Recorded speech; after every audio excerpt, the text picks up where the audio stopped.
एक बार एक छोटा सा बच्चा था। उसको छोटा सा पप्पी चाहिए था। उसने अपने पापा से जिद की कि पापा मुझे पप्पी चाहिए। तो उसके पापा ने बोला कि बेटा ठीक है, तुम्हें कुछ दिनों बाद पप्पी दिला देंगे, अभी तुम पढ़ाई पर ध्यान दो, पप्पी के साथ गेम तुम बाद में खेल लेना। तो उस बच्चे का दिल नहीं माना, क्योंकि उसको छोटे छोटे जानवरों से काफी लगाव था। तो जैसे तैसे उसने अपने छोटे से मिनी बैंक में पैसे इकट्ठे किए। तो उसने देखा कि उसके पास 1,000 रुपए इकट्ठे हो चुके हैं। तो वह उन पैसों को लेकर पप्पी की दुकान पर चला गया, जहाँ पर छोटे छोटे पपीज मिला करते थे, लेकिन पप्पी की कीमत कुछ ज्यादा ही थी। अंकल ने कहा, बेटा तुम अभी जाओ और तुम्हारे पास पैसे हों तो तब तुम आ जाना। तो उसने थोड़ी देर बाद देखा कि वहाँ से 3-4 पप्पी निकल के आए। पपीज छोटे छोटे थे। तो उसने दुकान के मालिक से पूछा कि ये जो 3-4 पपीज निकल कर आए हैं, इनमें सबसे पीछे वाला पपी है, वह इतना धीरे क्यों चल रहा है? तो दुकानदार ने कहा कि इसका एक पैर टूटा हुआ है। डॉक्टर को दिखाया था तो डॉक्टर ने कहा कि ये पूरी जिंदगी ऐसे ही चलेगा,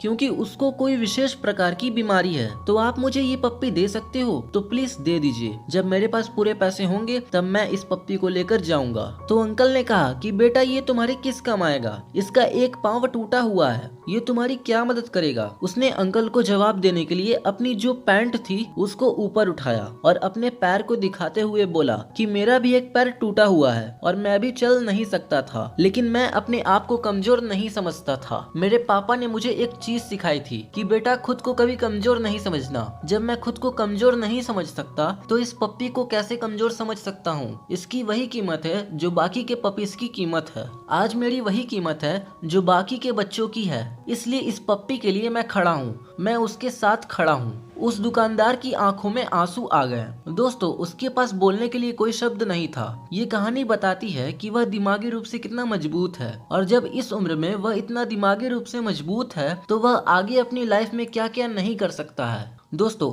मुझे उम्मीद है कि ये कहानी आपके दिल को जरूर छूकर निकली होगी। अगर आप ऐसी और भी कहानियों को पढ़ना, देखना और सुनना चाहते हो तो हमारे चैनल को सब्सक्राइब जरूर करें। धन्यवाद।